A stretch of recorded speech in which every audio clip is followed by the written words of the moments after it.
Salut, c'est Alexis. Alors bienvenue dans cette vidéo, on va voir ensemble le langage du mental et surtout comment s'en libérer.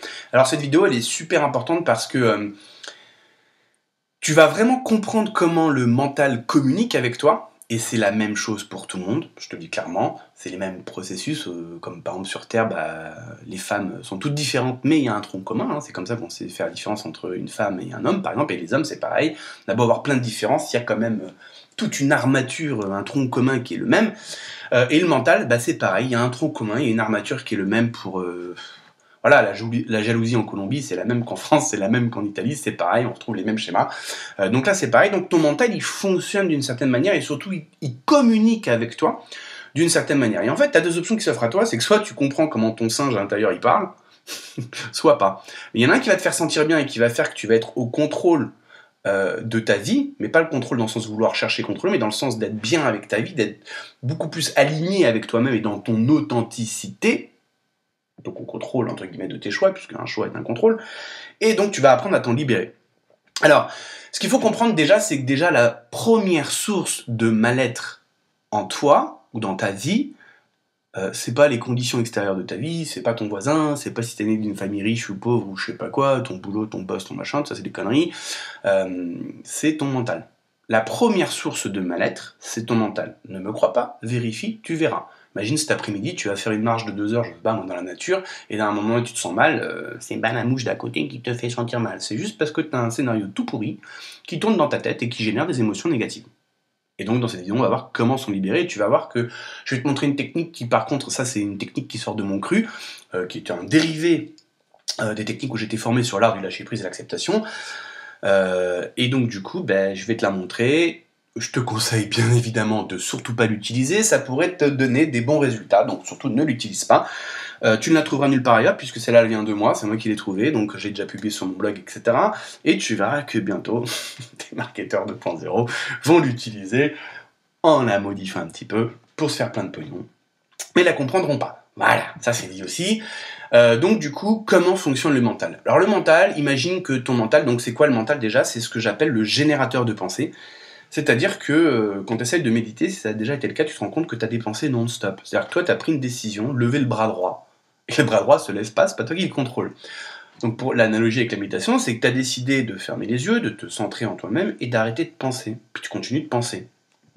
Toi, c'est un peu comme si là tu voulais faire de la méditation et tu disais je veux que mon cœur il arrête de battre. Il continue à battre. Parce que ton cœur, il n'en a rien à battre de ton opinion. Il fait ce qu'il a à faire. C'est pas toi qui es aux commandes. Ok? Tes poumons, ils font ce qu'ils ont à faire, même quand tu médites, même si tu veux pas respirer, tu respireras. Voilà, etc. Bon. Je vais pas rentrer dans les détails des yogis qui, eux, arrivent à arrêter leur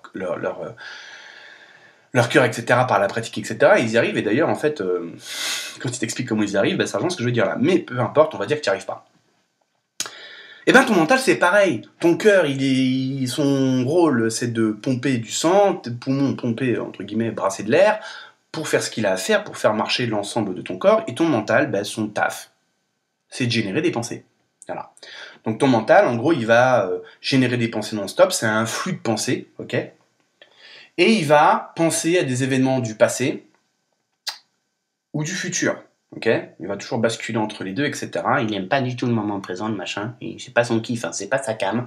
Lui, il génère des pensées. Dans le moment présent, il n'y a pas de pensée, donc il va surtout pas y aller, tu vois, si tu veux. Il aime pas la pluie, donc il va pas aller se mouiller, parce que il a besoin de continuer d'exister. Mais il est pas contre toi, c'est pas ton ennemi. C'est juste que lui, c'est comme un chat, il aime pas l'eau. Hein. Il va pas venir sauter dans ton bain. Bon, il y a des chats qui aiment l'eau, mais généralement, il aime pas l'eau, le chat. Donc il va pas sauter tout seul dans le bain, tu vois.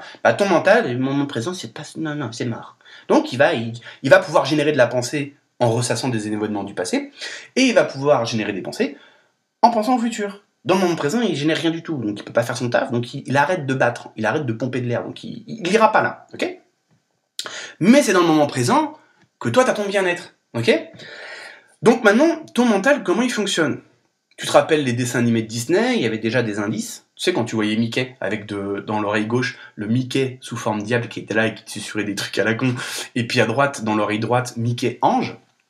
Voilà, et Mickey l'ange, ça va être toi, ta conscience, ton âme, etc. Les bons conseils, les bons trucs, suis ton cœur, ton intuition, machin, etc. quoi. Suis ce qui te fait du bien et tout ça.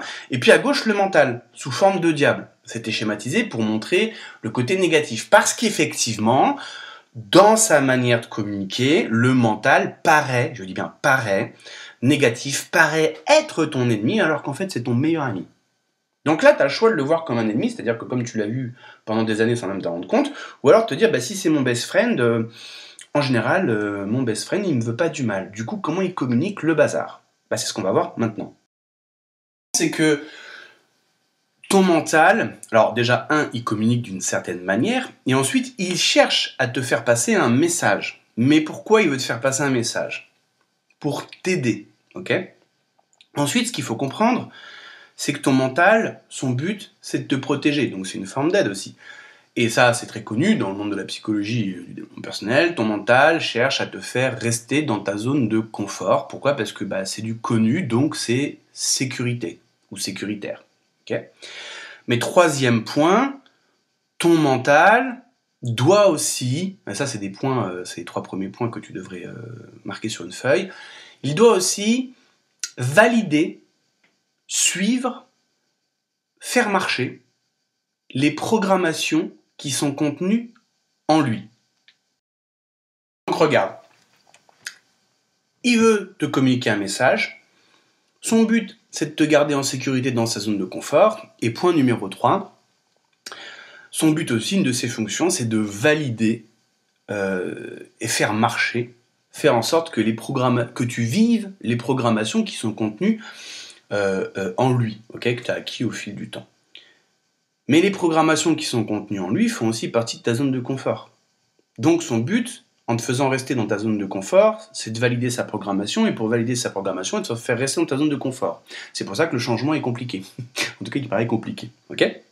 Donc ça, c'est vachement important parce que ton mental, il est... Par exemple, quand tu as une... C'est pour ça qu'une personne qui fume, par exemple, et qui décide de... Non, il dit, ah, putain, j'en ai ras le cul, ça me saoule de fumer, ça coûte la peau du cul, je vais arrêter, il galère à arrêter. Parce que son mental, lui, il juge pas la programmation que tu as en toi, c'est-à-dire la programmation de fumer est égal à plaisir, ou fumer est égal à avoir de la compagnie, par exemple. Lui, il n'est pas en train de juger si c'est une bonne ou mauvaise programmation. Pour lui, si la programmation, elle est en lui, elle doit être validée.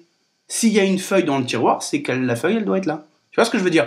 Donc quand toi, tu fais un nouveau choix, parce que lui, c'est un peu un ordinateur, c'est à la fois un disque dur et le microprocesseur. Mais ton ordinateur, si t'as un Apple ou un PC, c'est pas une intelligence artificielle le truc. Lui, il fait des compilations, il fait des additions, des soustractions. Voilà, il fait de la déduction, de l'induction, etc. Il y a une certaine forme d'intelligence, mais on va dire qu'il est un peu teubé. Donc lui, si dans le tiroir il y a marqué fume égale plaisir, pour lui, tu dois fumer, c'est normal de fumer, c'est bien de fumer. Donc quand toi, tu vas décider d'arrêter de fumer, tu sors alors de ta zone de confort, lui, il commence à flipper et te dire « Oh là là, mais qu'est-ce qui se passe là? Comment ça, fumer, c'est pas bien, mais je suis pas d'accord, moi !» Et donc, tu vas sentir que c'est plus fort que toi. Ok? Et donc, tu vas te remettre à fumer, en tout cas, c'est ce qui se passe dans pas mal de cas. Alors, comment il communique? Mais avant de savoir comment il communique, c'est mieux de comprendre pourquoi il communique, quel est son but, quelle est sa direction, et grosso modo, c'est quoi son rôle, ok? Donc, il a un triple rôle, enfin, il y a plus de rôles, mais on va faire quelque chose de très simple. Il cherche à te garder en sécurité, donc en bas à droite. Il cherche aussi à valider sa programmation. Et pour ce faire, il te délivre des messages, ok? Donc, nous, ce qu'on va voir dans cette vidéo, c'est comment il délivre un message, c'est-à-dire quel est son type de communication, quelle est sa méthode de communication, parce que tu vas voir que tu la comprends pas, et moi non plus, j'ai mis du temps à la comprendre, et en plus, on nous l'enseigne pas, donc voilà. Et pourquoi il fait ça? Parce qu'il veut te garder en sécurité. Alors ça, on l'a déjà entendu plein de fois, hein, même la psychologie en parle, le mental est là pour te garder dans ta zone de confort, mais pour te garder dans ta zone de confort, c'est-à-dire ton connu, ça sous-entend que lui, à gauche, il valide sa programmation, parce que ta zone de confort est le reflet de ta programmation intérieure. Okay? Et ta programmation intérieure, c'est pas celle de ta conscience, c'est celle de ton mental, que tu as acquis au cours de toute ton expérience de vie, tes déductions, inductions, ce qu'on t'a dit, ce que tu as lu, enfin ouais, tout le tralala de ce que tu as vécu en société, ton conditionnement, le conditionnement de la société, et ainsi de suite, les films, les musiques et tes expériences de vie. Bref. Donc en fait, quand tu regardes bien, le petit gars au chapeau lunettes, c'est ton mental. il est là pour toi, au même titre que ton cœur est là pour toi, enfin il est là pour faire fonctionner le tout, les poumons c'est pareil, la rate, tout ça, tout, bah lui c'est un organe énergétique, il est là pour toi, il est là pour... C'est une partie d'une unité, ok, qui te permet d'être là et de faire ce que tu as à faire, de réfléchir, de pondérer, de jauger, etc. Mais ses prérogatives, c'est de te garder en sécurité. Te garder en sécurité dans ta zone de confort dans le connu, c'est aussi valider sa programmation, puisque ta zone de confort, ta vie actuelle, correspond à ta programmation. Donc si ta vie actuelle est A, c'est que tu as une programmation A. Ok ?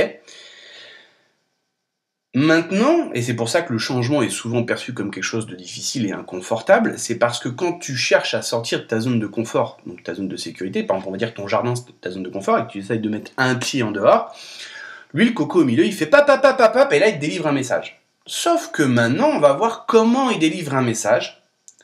Et en fait, on va voir le but de ce message. Ok ? Et c'est pas du tout ce que tu crois.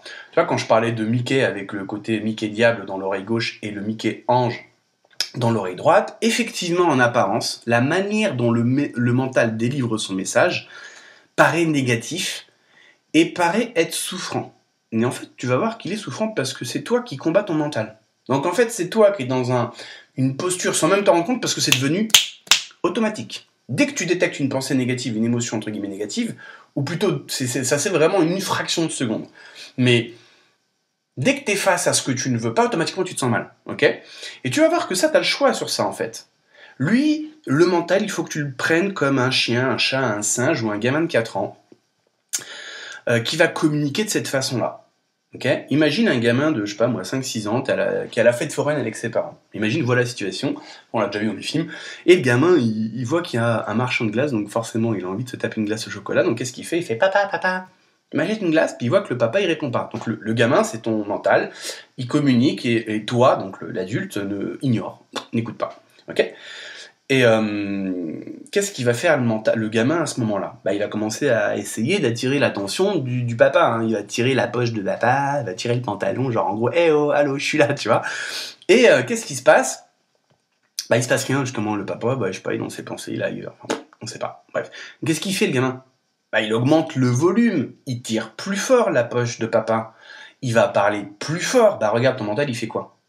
Ton mental, il va t'envoyer un scénario en image, animé, un film quoi. Donc ça c'est l'équivalent de je te tire la poche.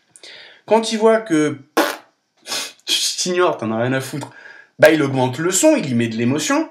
Bah, une émotion négative. Et plus tu ignores, ben plus tu vas prendre cher. En gros c'est un peu ça. Et effectivement, tu pourrais dire, mais pourquoi il ne parle pas en sujet-verbe complément ? Ben, pourquoi ton chien il miaule et pourquoi ton chat, ou l'inverse, ton chien, enfin bref, pourquoi ton chat il miaule et qu'il ne parle pas en français ? Ben, parce que le chat, il parle en chat, quoi. Pas ton mental, il parle en mode mental. Voilà, c'est tout. Image, fixe ou animée. Par-dessus, il va y mettre des voix, par exemple un dialogue, etc., la voix du mental, et il va y rajouter de l'émotion. Tout ça pour attirer ton attention, pour te dire quoi au final ? Hep, hep, hep, hep, hep, hep, hep. Là, t'as un truc à libérer. Il y a une faille dans le mur, s'il te plaît, est-ce que tu peux prendre ton ciment et ta truelle et combler cette faille-là ? Lui, il peut pas le faire. Hein. Lui c'est un peu le gardien de prison, entre guillemets, qui dirait, les gars, il y a un trou dans le mur, il faudrait qu'on appelle un maçon. Et le maçon, c'est toi, en fait. C'est toi qui construis ta vie. Si cela doit se faire, ça ne tient qu'à toi. Tu es le responsable de ta vie. Voilà, tu vois, les premières vidéos que j'ai faites de Flammes Jumelles. Lui, il est un peu là pour détecter, ok ? Sauf que lui, il a un langage pensée, entre guillemets, négatif, donc émotion négative, pour attirer ton attention. Et toi, qu'est-ce que tu vas faire dans ce cas-là ? Bah, regarde ce que tu vas faire, c'est toujours la même histoire. Tu vas avoir 3 choix qui se présentent à toi. Et en fait, ce que tu vas faire, c'est que tu vas toujours faire le choix numéro 1 ou le choix numéro 2, mais le choix numéro 3, tu vas jamais le faire parce qu'on t'a jamais appris. Même si au fond, tu le sais, tu vas arrêter de le faire parce que tu as écouté le conditionnement extérieur. Donc regarde, face à une pensée et émotion négative, tu vas soit refouler, éviter, enterrer, en gros tout faire pour que le truc, c'est comme s'il n'existait pas, en gros le déni quoi, en gros c'est ça, regarde ton regard il fait que ça. Soit, si l'émotion elle est beaucoup trop forte, tu vas leur l'exprimer. Par exemple, je sais pas, t'es vénère contre ton mec, tu vas faire voler des assiettes, tu vas lui gueuler dessus, tu vas peut-être taper sur des coussins, enfin bref. Et effectivement, En faisant ça, tu vas un petit peu libérer une certaine partie de la charge, mais tu vas certainement pas effacer le problème et être dans l'acceptation. Donc quand on te dit sur Internet, exprime tes émotions pour être dans ton authenticité et être dans l'acceptation, c'est des grosses conneries. Mais alors c'est des grosses conneries, mais monumentales. Je vais te la montrer, la troisième option, c'est ce qui est en bleu clair, mais je l'ai caché. Quand tu fumes et que tu vas chez un hypnothérapeute, par exemple, après X sessions où tu ne fumes plus, le résultat c'est qu'il y a un avant et un après. Avant tu fumais, là tu fumes plus, et après quand tu vois des fumeurs, t'en as strictement rien à taper, ok? Donc quand tu exprimes ton émotion de colère et que tu te rends compte que face à la même genre de situation, ça fait 15 ans que tu te vénères toujours autant, ben tu as exprimé ton émotion, mais visiblement tu as encore le problème, parce que tu n'as pas compris le message du mental. Et donc le mental, lui, c'est un peu comme un disque rayé, c'est un peu comme un ordinateur, il n'est pas spécialement super intelligent, il communique à sa façon, et c'est un outil, comme ton cœur est là pour battre, il n'est pas là pour faire des équations différentielles, ton mental il est là pour te dire les choses, voilà, avec son langage à lui, donc tant que tu comprends pas le message, il va faire à ta porte pendant 15 ans s'il faut sur la même situation. Hein. Puis comme toi tu comprends pas parce que tu es dans un état de combat par rapport à ce message, parce qu'il arrive de manière un petit peu négative, du coup, tu comprends pas le message et tu continues de répéter les mêmes schémas, tu continues de réagir, et pas répondre, réagir aux mêmes stimuli de la même façon, c'est-à-dire que tu as choisi de constater, tu as choisi de considérer, ton mental comme ton ennemi alors que c'est ton pote. Alors je vais donner un exemple, situation très concrète de la vie de tous les jours. Imagine qu'hier tu étais au boulot et que Marie, une collègue, s'est bien foutue de ta gueule, je sais pas moi, devant toi, mais avec d'autres collègues. Toi, tu rentres le soir, t'es vénère, tu t'es senti blessé. Tu vas donc avoir la bicyclette dans ta tête de la situation. Donc ton mental va ressasser, ruminer la situation qui vient de se passer cet après-midi. Et toi, c'est comme ça que tu perçois la chose. Mais c'est ça le message du mental, en fait. Ton mental, en fait, il est en train de te dire « Hey Coco, prends ta truelle, prends ton ciment, là on a une faille. Tu peux combler, s'il te plaît ?» Mais toi, tu comprends pas le message comme ça parce que lui, il parle pas comme ça. Lui, il fait pas un sujet-verbe complément. C'est un peu comme ton runner. Il te dit pas je t'aime, tu es l'amour de ma vie. Il te dit je t'aime, mais on peut pas être ensemble. Bon, il a fait quand même une phrase, quand même abusé. Il va plutôt te faire un petit cœur au coin d'une feuille, sans trop te montrer quel cœur, en espérant que tu le trouves pour t'expliquer qu'il t'a dit je t'aime, sans avoir lui l'impression de t'avoir dit je t'aime. Mais le message est passé, mais en étant dans le refoulement, l'évitement et l'enterrement de sa propre émotion. Tu vois, je te l'ai fait un peu en mode compliqué, mais c'est un peu ça quand même. Hein. Il va te chanter des chansons, te dire I love you, c'est pour toi, faut que tu deviennes un Indiana Jones, voilà. Et ben toi, le mental, il est un peu comme ça en fait. C'est-à-dire il va enclencher un souvenir, ok, te faire revivre la situation. Toi, tu vas le prendre comme étant putain, mais je veux pas revivre ça, ça fait pas sentir bien, non, j'en veux pas. Donc tu vas partir dans option 1, refouler, éviter, enterrer. Alors tu vas partir le sexe, la drogue, le shopping addict, regarder Netflix, aller faire une balade. Enfin, tu vas tout faire pour soit refouler, éviter ou enterrer parce qu'on est en train de vivre, donc c'est une forme de déni, je suis désolé. Ou alors, si c'est trop fort, tu vas l'exprimer. Là, tu vas en parler à ton mec, à ta meilleure amie, mais pendant 25 000 ans, tu vas exprimer le truc, tu vas le retourner dans tous les sens, tu vas essayer d'expliquer le pourquoi, du comment, que tu comprends pas, que c'est injuste, c'est pas normal, et cette Marie, quelle grosse pute. Voilà, je l'ai dit. Non mais voilà, en gros, c'est ça. Et en fait, quand tu fais ça, dans les deux cas, tu fais ce que j'explique dans les premières vidéos de leadership de Flamme Jumelle, c'est que tout ce que tu fais ou tu espères ou que tu essayes d'avoir, tu le fais pour avoir un mieux-être. Donc quand toi tu refoules ou tu exprimes cette émotion ou cette histoire de Marie, tu le fais parce que tu penses qu'en essayant de comprendre le pourquoi du comment et de le justifier, l'expliquer à tout le monde 25 fois et en ayant l'approbation des gens qui vont te dire « Mais oui, tu n'as pas de chance, c'est pas ta faute et tout, nanana », t'espères avoir un mieux-être. Donc en fait, ton intention de base, qui est de combattre le message de ton mental pour avoir un mieux-être, c'est un peu louable, mais c'est juste pas le bon truc en fait. C'est pas la bonne manière. La bonne manière, c'est celle-là. C'est l'option 3, l'acceptation de lâcher prise. Alors regarde bien parce que cette vidéo, elle est super importante, et juste après, je vais te montrer une technique qui va te permettre d'être dans l'acceptation et le lâcher prise. En fait, tu vas être dans l'acceptation, ce qui va t'amener au résultat final qui s'appelle le lâcher prise. Tu vois, par exemple, si là tu prends un verre dans la main, soit tu le tiens, soit tu le lâches. Donc si tu lâches ta prise, tu lâches prise, le verre il tombe, on est d'accord. Et bien avec tes pensées, tes scénarios mentaux, etc., tu peux faire exactement la même chose. Et c'est tellement trop bidon, tellement trop simple que ça m'a pris 2 mois. Alors là, je vais te montrer la technique qui sort de mon cru, qui a été un résumé, un condensé de ce que j'ai appris, ce qui m'a fallu pratiquer pendant 1 an pour vraiment comprendre le truc et en voir les résultats. Donc là, je vais te filer un condensé qui est très très simple, et c'est pour ça que je fais cette vidéo, pour te faire comprendre le truc un petit peu, pour vraiment que tu te mettes à utiliser cette technique, parce que quand tu vas vraiment l'utiliser, ça va pas dire que tout de suite, tu vas l'utiliser, tu vas avoir un résultat de ouf, parce que, en fait, ça va te demander de faire l'opposé de 1 et l'opposé de 2, donc l'opposé de refouler ou l'opposé d'exprimer, et peut-être qu'au départ, tu vas pas vouloir le faire. Mais c'est méga trop puissant, et si avant tu fumais, après tu fumes plus, si avant t'étais jaloux, après t'es pas jaloux, ok? C'est grosso modo, c'est ça. Maintenant, pour passer de je suis jaloux à je suis pas jaloux, ça va pas se faire en 10 minutes. Va falloir que tu fasses les bonnes choses suffisamment longtemps et avec régularité. Ok? Quand tu refoules, quand tu exprimes un message de ton mental, tu ne fais que l'alimenter.